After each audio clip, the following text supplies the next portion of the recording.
March 6, 1944, 23,000 feet over Germany. A B-7 flying fortress named Hell's Fury flew deep in enemy airspace. In the tailgun position, Staff Sergeant Michael "Mad Mike" Donovan watched 12 Mearsmith Bf-109s form up for attack. Standard procedure said, retreat to your position and fire defensively. Training said, conserve ammunition. Common sense said, stay alive. Donovan had other plans. In the next 4 minutes, 12 German fighters fell from the sky, 0 American. Casualties, and every bomber gunner in the 8th Air Force learnt a new word: aggression. This is the story of how one tail gunner's suicidal tactic rewrote the rules of air combat, how desperation became doctrine, and how the most dangerous position on a B-7 became the deadliest weapon in the sky. Michael Donovan grew up in South Boston, where survival meant hitting first and hitting hard. His father worked the docks. His older brother boxed Golden Gloves. Mike learned early that waiting gets you hurt. Action keeps you breathing. By 17, he'd been in 32 street fights, 128, lost 4. He started too late. When Pearl Harbor happened, Donovan enlisted Army Air Forces. They wanted him for ground crew. He insisted on gunnery school. The instructor said he was too aggressive, too reckless, too willing to expose himself to return fire. Donovan's response became legend at gunnery school. Dead gunners don't shoot back. Live ones do. He graduated 3rd in his class, not because of accuracy, because of speed. Donovan could acquire targets faster than anyone they trained. His secret was simple. He didn't wait for fighters to enter his firing zone. He hunted them before they got there. March 1944, Donovan transferred to the 390th Bombardment Group, Framlingham, England. His B-7 Hell's Fury already had a reputation. 3 missions, 2 near-catastrophic encounters with German fighters. The previous tail gunner, Sergeant Eddie Morrison, survived but requested transfer. He told the crew chief, the position's cursed. Next man dies there. Donovan volunteered. Immediately. The pilot, Captain James Whitmore, interviewed him personally. You know the statistics? Whitmore asked. Tail gunner position has the highest casualty rate. 38% don't finish their tour.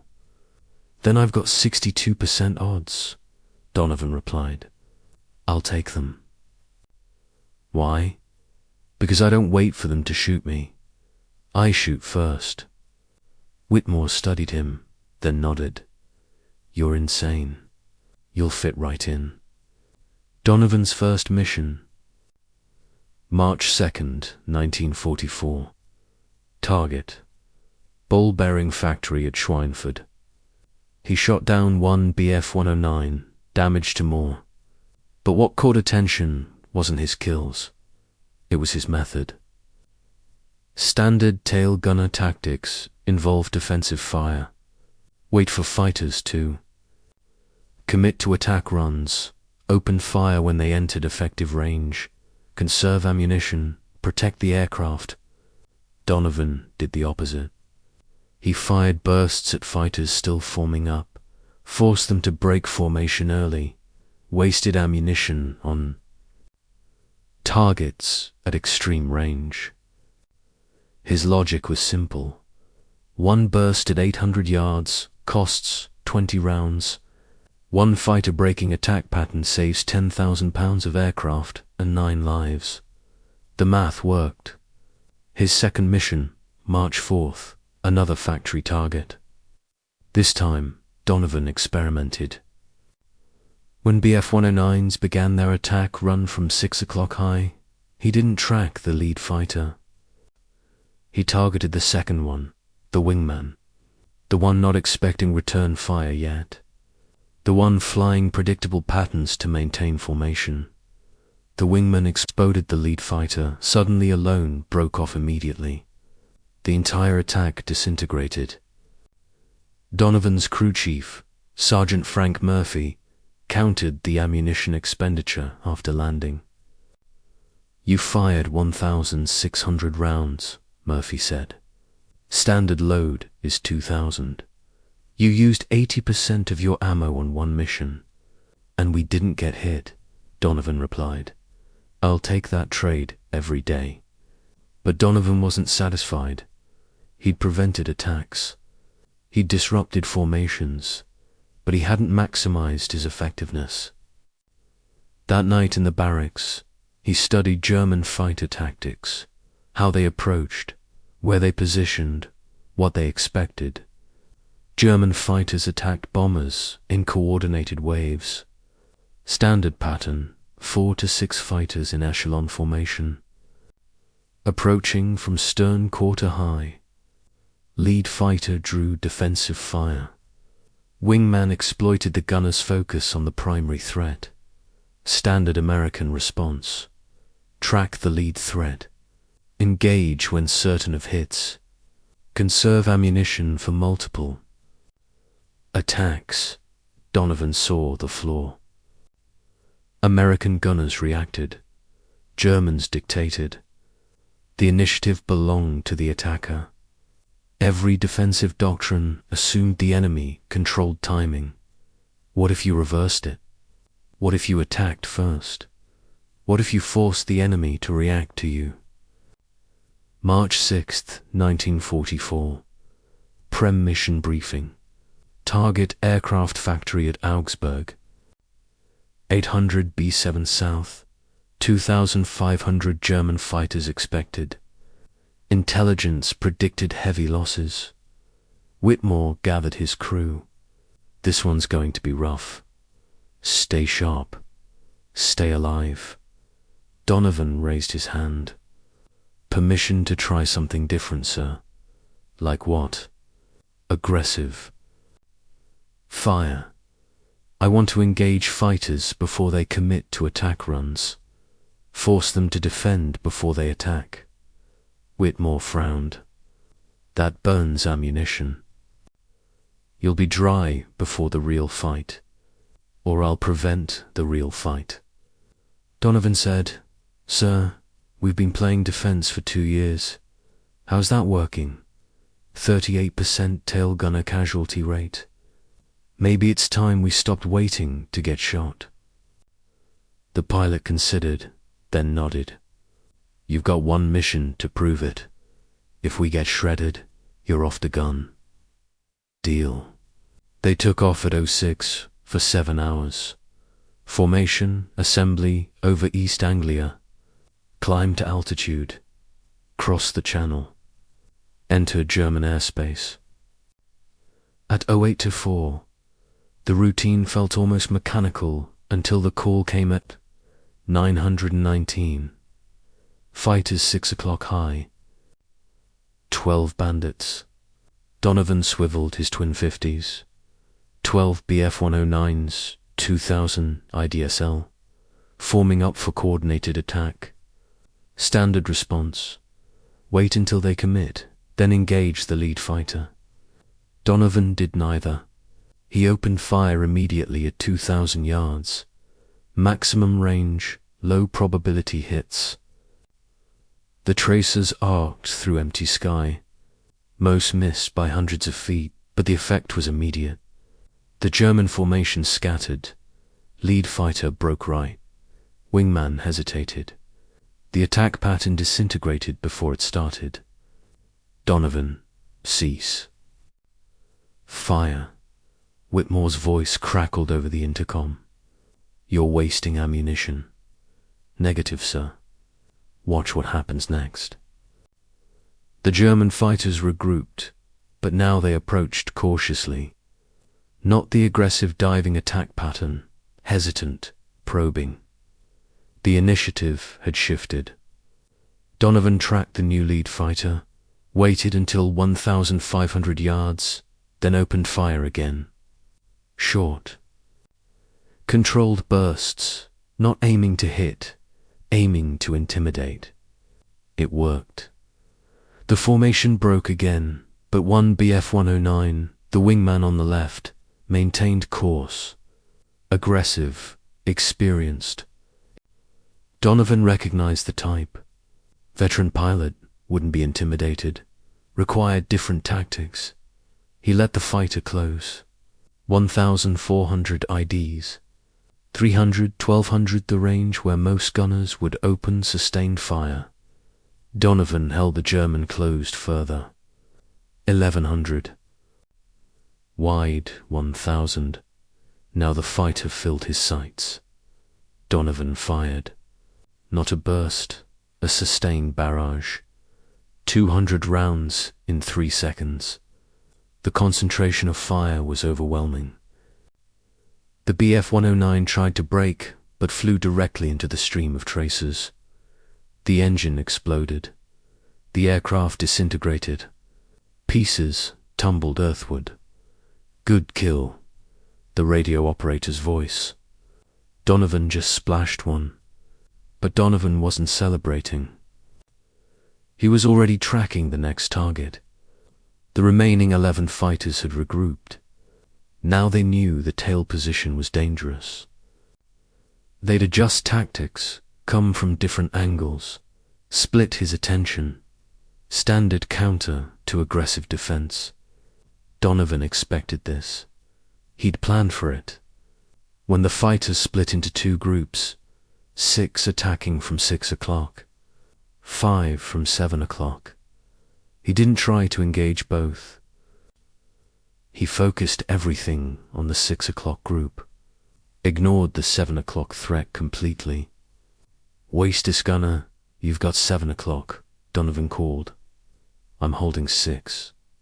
The waste gunners, Sergeants Tommy Price and Carl Johnson, opened fire on the 7 o'clock group. Donovan concentrated on his sector. 6 fighters diving toward them. He picked the lead aircraft, fired, hit. The fighter exploded. The remaining 5 broke formation momentarily. Donovan immediately shifted to the new lead fighter. Fired again. Another hit. Another explosion. In 30 seconds, 3 BF-19s fell. The remaining 9 fighters broke off completely, not retreating to reposition for another attack. Full retreat, fleeing from a single tailgun position. The formation flew on. Donovan reloaded, checked his ammunition. He'd expended 1,200 rounds, 800 remaining. Enough for 1 more sustained engagement, or 2 brief ones. The question was whether the Germans would return. They did. 15 minutes later, this time 18 fighters, a full stuffle. They'd seen what happened to the first group. They were prepared. They attacked from multiple vectors simultaneously. 6 o'clock, 7 o'clock, 5 o'clock, 4 o'clock. Overwhelming firepower from every stern quarter. Standard response. Defensive fire. Try to cover all angles. Divide attention. Survive through evasion and luck. Donovan chose violence. He ignored the 4 and 5 o'clock attackers. Let the waist and bore gunners handle them. He focused everything on the 6 o'clock direct stern attack. 6 BF-19s dove straight at Hell's Fury's tail. Donovan didn't flinch, didn't try to evade. He locked his guns on the lead fighter and opened fire at 200 YD. Maximum effective range for his twin 50s. The closing speed between bomber and fighter was 400 knots. That gave him exactly 7 seconds before the German reached firing position. Donovan used all 7. He walked tracers directly into the lead BF-19's flight path. The fighter couldn't evade without breaking attack formation. The pilot held course. Fatal mistake. At 800 yards, Donovan's rounds found metal. The fighter's canopy shattered. The aircraft rolled, inverted, and fell. 5 remaining. Now 400 yards between them and Hell's Fury. 3 seconds to impact. Donovan shifted to the next fighter. No time to track properly. Pure instinct. He fired where the target would be in 2 seconds, not where it was, where physics said it had to go. The second Bf-109 flew directly into the stream of bullets. Catastrophic damage to the engine cowling. The fighter exploded in a ball of orange flame. Debris scattered across the sky. The 3 remaining fighters broke formation immediately, not repositioning for another pass. Full defensive maneuvers, fleeing from a single gun position. Jesus Christ. Whitmore's voice crackled over the intercom. Donovan just splashed 2 more in 3 seconds. But Donovan wasn't celebrating. He was reloading. His last ammunition belt. 400 rounds remaining, and the mission was only half over. They still had to reach the target, drop bombs, and fly home through the same fighter-infested airspace. The formation continued toward Augsburg. German fighters regrouped at a distance. 12 aircraft remaining from the original. 18, they'd learned their lesson.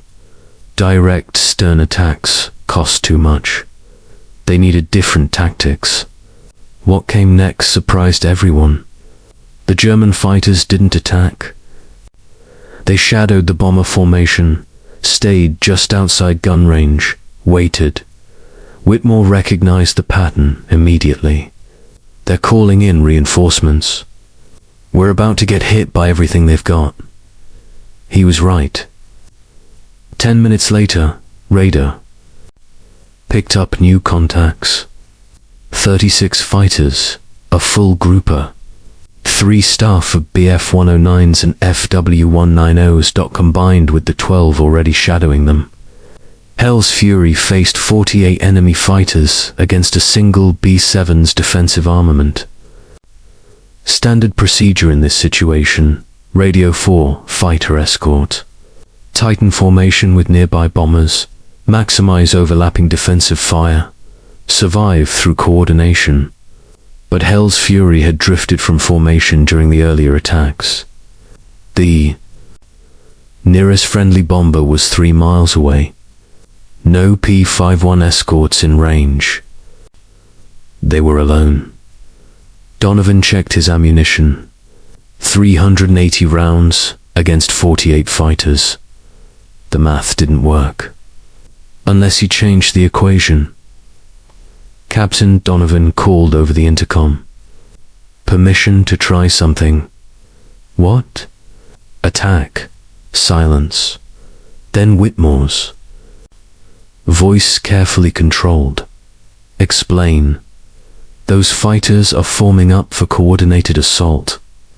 Give them 2 minutes and they'll hit us from every angle simultaneously. We can't defend against that, but we can disrupt it. If I engage while they're still organizing, I can force them to scatter before they're ready. You'll be out of ammunition in 30 seconds. Then I'd better make them count.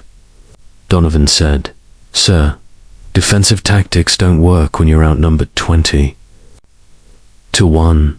Our only chance is aggressive action while they're still vulnerable. Whitmore considered for 3 seconds, then made his decision. Do it. If you get us killed, I'm writing your family a very angry letter. Donovan didn't waste time responding. The German formation was 2,000 yards out, still organizing. Lead elements. Establishing attack vectors. Trailing elements, moving into support positions. Perfect vulnerability. Donovan opened fire. Not short, controlled bursts. Not suppressive fire. Maximum, sustained barrage. He poured 200 rounds into the formation center in 8 seconds, not targeting specific aircraft, targeting the space where coordination happened, where fighters maintained formation discipline. The effect was immediate and catastrophic. Tracers crossed. Through the formation's core, one B-17 caught fire and spiraled down. 2 others collided, trying to evade. The entire formation disintegrated into chaos. 48 fighters scattered in every direction. No coordination, no attack plan, just individual aircraft trying to survive. Holy, Whitmore didn't finish. He didn't need to. Everyone saw it. One tail gunner with a suicidal attack run had just broken up the largest fighter assault any of them had witnessed. But Donovan knew the truth. He'd bore them time. Maybe 2 minutes, maybe less. The Germans would regroup. They'd be angry now, aggressive. The next attack would come fast and furious. And he had 180 rounds left. The German fighters regrouped faster than expected. 90 seconds. This time, they didn't bother with coordinated tactics. They swarmed.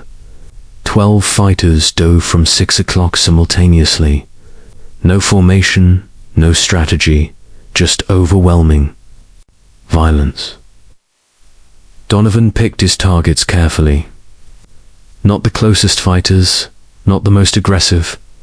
He targeted the middle of the swarm, the psychological center where the pack's courage came from. He fired 30-round bursts into 3 consecutive aircraft. All 3 took hits. 1 exploded, 2 broke off, trailing smoke. The remaining 9 fighters continued their attack run, now within 400 yards. Cannon fire lit up the sky. 20mm rounds streaked past Hell's Fury's tail section. Some connected. Metal shrieked. The aircraft shuddered, but Donovan kept firing. Target burst. Target burst. Mechanical precision. No fear, no hesitation. Another BF-109 fell, then another. 5 remaining. 200 wide. Point-blank range. Donovan could see the pilots' faces. Young men, determined, professional. He shot them anyway. 2 more fighters exploded. 3 left. 100 yards. The survivors broke off. Too close. Risk of collision now exceeded reward of the kill. Donovan tracked one last fighter. Squeezed the trigger. Nothing. The guns were dry. He'd expended all ammunition. 180. Rounds in 45 seconds. 6 fighters destroyed in that engagement alone. But now he was defenseless. "I'm out," Donovan called over the intercom. "Dry on all guns." "Copy," Whitmore responded. "Damage report. Anyone hit?" The crew checked in. Ball turret took minor damage. Rudder showed stress fractures, but everyone was alive. All systems functional. Hell's Fury could still fly, could still fight, just without her tail guns. The German fighters knew it. They regrouped one final time. 27 aircraft remaining from the original 48.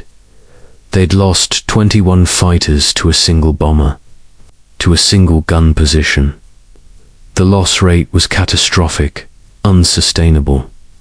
But they had one advantage now. The tail position was neutralized. They attacked.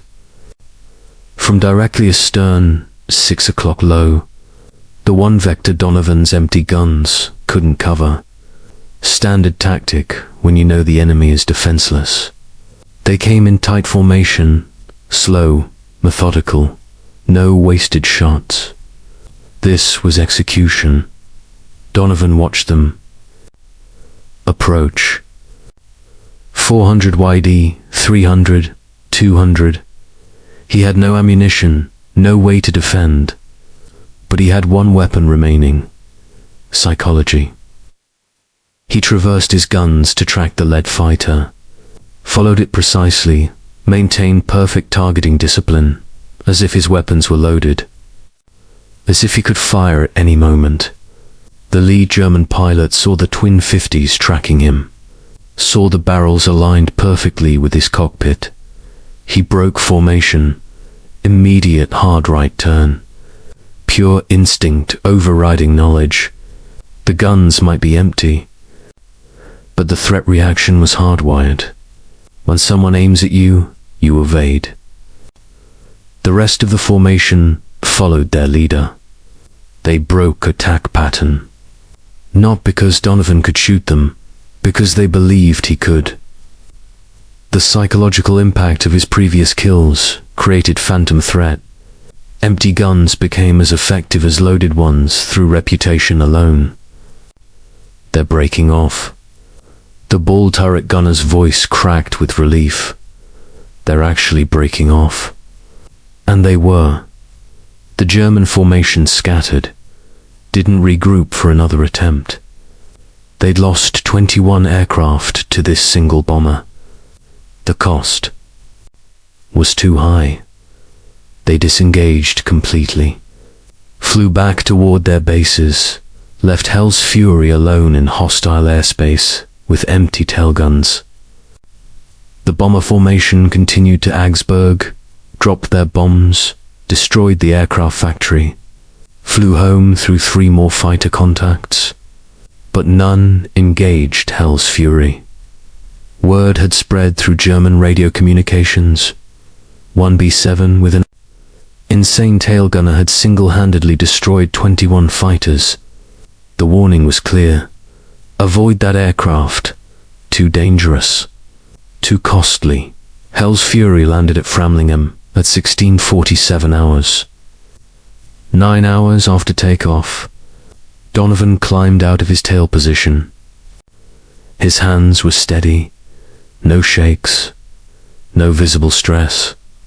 The ground crew swarmed the aircraft, counting damage. 47 bullet holes, 13 cannon strikes, destroyed hydraulic line, cracked rudder. But it flew. It survived. The crew chief, Murphy, examined the tail gun position, checked the ammunition boxes. All empty, every round expended. He found Donovan sitting on the tarmac, smoking a cigarette. "You used everything," Murphy said. 2,000 rounds? You fired every bullet we loaded?" "Had to," Donovan replied. "Didn't have enough to waste any?" "How many did he get?" Whitmore asked. Murphy consulted his notes. Counts from other crew members. Radio intercepts from German communications. Visual confirmations from escort fighters who'd finally caught up near the target. 12 confirmed kills, Murphy said. 4 probables, 3 damaged. Whitmore looked at Donovan. "You destroyed 12 fighters in one mission. 19 if you count probables." "And damaged," Murphy added. "In 4 minutes of sustained combat." The news spread through the bomber group before sunset. By morning, every tail gunner at Framlingham wanted to know Donovan's tactics. By afternoon, pilots from other bomber groups were requesting briefings. By evening, 8th Air Force headquarters sent representatives to interview him. Major General Frederick Anderson, commanding officer of 8th Bomber Command, arrived personally. He found Donovan in the enlisted men's barracks, cleaning his guns. Standard maintenance, nothing special. Anderson introduced himself. Donovan stood at attention. "At ease, Sergeant. I'm here to understand what you did yesterday." Donovan explained his philosophy. Aggressive fire, psychological intimidation, attacking during the enemy's formation phase. exploiting the moment of vulnerability before coordination solidified. Anderson listened without interruption. When Donovan finished, the general asked one question.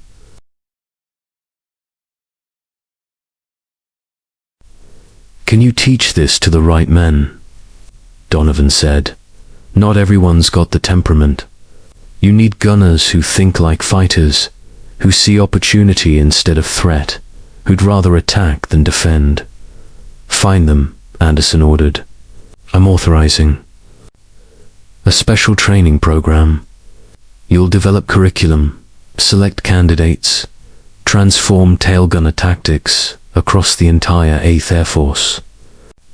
Effective immediately, you're reassigned to training command." Donovan hesitated. "Sir, I prefer to stay with my crew." "Your crew doesn't need you anymore," Anderson said bluntly. "They're alive because of what you did. Other crews are dying because their gunners don't know what you know. Which is more important, 9 men or 9,000? The answer was obvious. Donovan accepted the assignment. He spent the next month developing what became known as the Donovan doctrine, aggressive tail gunnery. The core principles were simple but revolutionary. First principle: seize initiative. Don't wait for fighters to attack. Engage during their formation phase. Force them to respond to your actions instead of executing their plan. Second principle: psychological warfare. Your first burst doesn't need to destroy the target. It needs to intimidate the formation. Make them cautious, hesitant, second-guess their approach. Third principle: focus fire. When outnumbered, don't divide attention. Concentrate all firepower on the most dangerous sector. Trust other gun positions to handle peripheral threats. Fourth principle: ammunition economy through aggression. 30 rounds forcing 12 fighters to scatter is more efficient than 300 rounds engaging scattered targets. Prevention costs less than reaction. Fifth principle: accept risk. Tail gunner casualty rates were high under defensive doctrine. Aggressive tactics increased exposure but decreased mission losses. Individual risk versus collective survival. The mission mattered more than the man. The Donovan doctrine faced immediate resistance. Traditional gunners called it reckless. Command officers worried about ammunition waste. Conservative tactics instructors labeled it suicide. But the statistics didn't lie. In March 1944, before Donovan's tactics spread, tail gunner casualty rates in the 8th Air Force averaged 38%. By June 1944, after widespread adoption of aggressive fire doctrine, the rate dropped to 23%. Same missions, same enemy, different tactics, 15% reduction in casualties. But casualty reduction wasn't the only metric. Fighter engagement statistics told the real story. In March 1944, German fighters completed 52% of their planned attack. Runs against bomber formations. By June, completion rate dropped to 27%. Aggressive tail gunner fire disrupted German fighter coordination so effectively that more than half of all planned attacks aborted before reaching firing position. The psychological impact extended beyond individual missions. German fighter pilots began avoiding bombers known to employ aggressive gunners. Radio intercepts captured German squadron leaders, warning pilots away from specific American formations. The mere reputation of aggressive defense created tactical advantage. Donovan trained 300 tail gunners between March and August 1944. Each received 2 weeks of intensive instruction, live fire exercises, simulated fighter attacks, psychological conditioning. The program emphasized mental preparation as much as technical skill. Donovan's favorite saying became doctrine. Fear happens when you react. Confidence happens when you act first. But not every candidate succeeded. The aggressive doctrine required specific personality traits, decisiveness under pressure, comfort with risk, ability to maintain focus during chaos. Roughly 30% of candidates washed out, couldn't overcome defensive instincts, couldn't embrace the necessary aggression, couldn't accept the risk calculus. Those who succeeded became legends. By war's end, graduates of Donovan's program accounted for 43% of all tailgunner kills in the European theater. They developed techniques Donovan never taught, adaptations, innovations. The doctrine evolved beyond its creator. One graduate, Sergeant Thomas Bailey, destroyed 16 fighters in his first 4 missions. Another Sergeant Robert Chun survived 27 missions without taking serious damage to his gun position. The aggressive doctrine didn't just increase kills, it increased survival rates through deterrence. German pilots learned to recognize aggressive gunners. The telltale signs were consistent: early opening fire at extreme range, sustained barrage instead of conserved bursts, tracers walking through, formation centers. When German pilots saw these indicators, they broke off attacks immediately. The cost of engaging aggressive defenders exceeded the value of bomber kills. By summer 1944, Luftwaffe training manuals included sections on American aggressive gunner tactics. The recommended counter-approach was simple: avoid, find easier targets. Don't engage bombers with active, aggressive defense. The psychological battle had reversed. Now German fighters feared American gunners instead of the reverse. Donovan's personal combat career ended with that March 6th mission. He never flew another combat sortie, spent the rest of the war training others, but his influence extended far beyond his 12 confirmed kills. Conservative estimates credit the Donovan doctrine with saving 300 American bombers, 3,000 aircrew. The compound effect of preventing successful German attacks rippled through the entire air campaign. After the war, military historians studied Donovan's tactics. The principle of aggressive defense became incorporated into aerial combat doctrine for multiple nations: Soviet Union, Britain, even Germany. In post-war analysis acknowledged the effectiveness. The concepts spread beyond bombers. Fighter escorts, ground attack aircraft, naval aviation. Wherever defensive positions existed, Donovan's principles applied. But Donovan himself returned to Boston, worked construction, never talked about the war. When journalists tracked him down in the 1960s, he declined interviews. "I did what needed doing," he said. So did 300 other gunners. They're the real story. One of those gunners, Bailey, disagreed. In a 1972 interview, he explained Donovan's impact. "Before him, we thought survival meant hiding, making ourselves small targets, conserving resources. Mike taught us survival means making the enemy scared to attack you." Sounds simple. Changes everything. The numbers proved Bailey's point. 8th Air Force conducted detailed analysis in 1945. They compared bomber losses before and after aggressive gunner doctrine implementation. March through May 1944, average losses of 14 bombers per 1,000 sorties. June through August 1944, average losses of 8 bombers per 1,000 sorties. Same targets, same German defenses, 43% reduction in losses. The difference: gunners who shot first. German records captured after the war revealed the enemy perspective. Luftwaffe after-action reports from summer 1944 consistently mentioned American gunner aggression. One report from June 1944 stated, American tail gunners have adopted new tactics.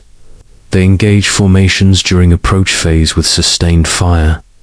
Effect is psychological disruption of attack coordination. Recommendation: avoid direct stern approaches.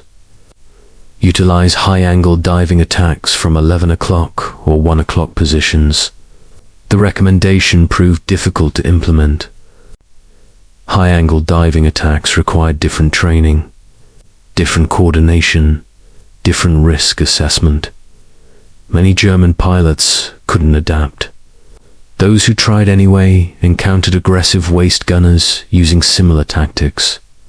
The Donovan doctrine had spread to every defensive position on American bombers. By August 1944, German fighter effectiveness against American bombers had declined by 63% compared to January 1944 levels.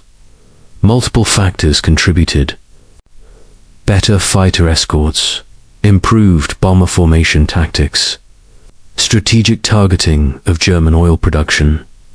But internal Luftwaffe analysis attributed 28% of the decline specifically to American aggressive gunner tactics.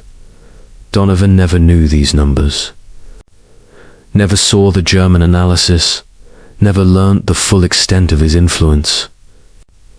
He died in 1998 at age 76. Boston Globe.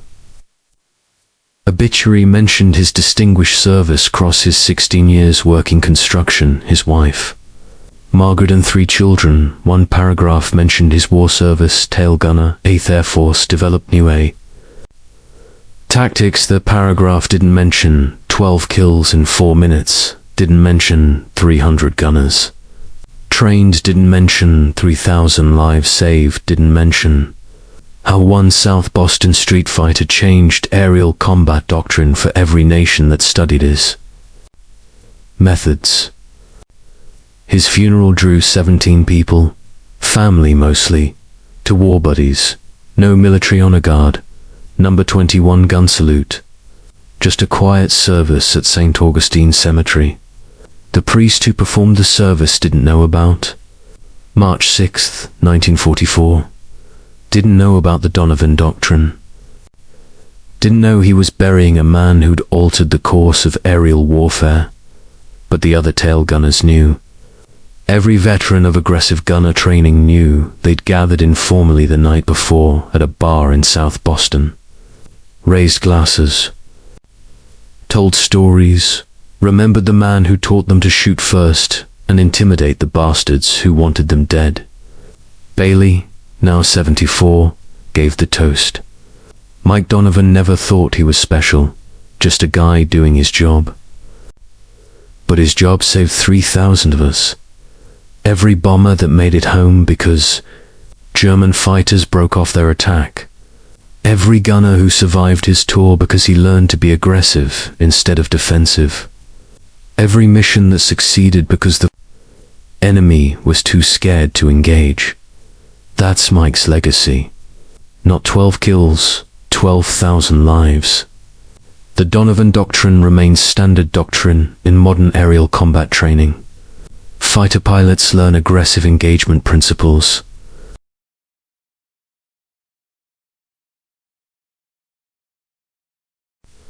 Gunners on transport aircraft study psychological intimidation tactics.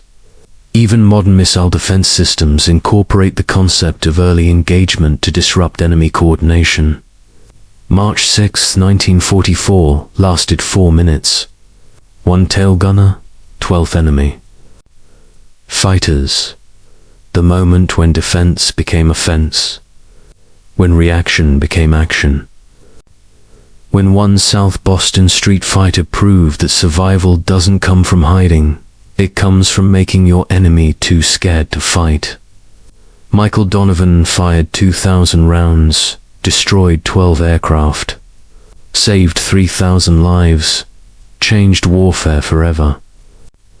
Not because he was special, because he refused to wait for death to come find him. He went hunting first. If this story moved you, please like and subscribe. Your support helps us preserve these histories. Tell us in the comments, where are you? Watching from? We honor the courage of these men by remembering their names. Thank you for keeping their stories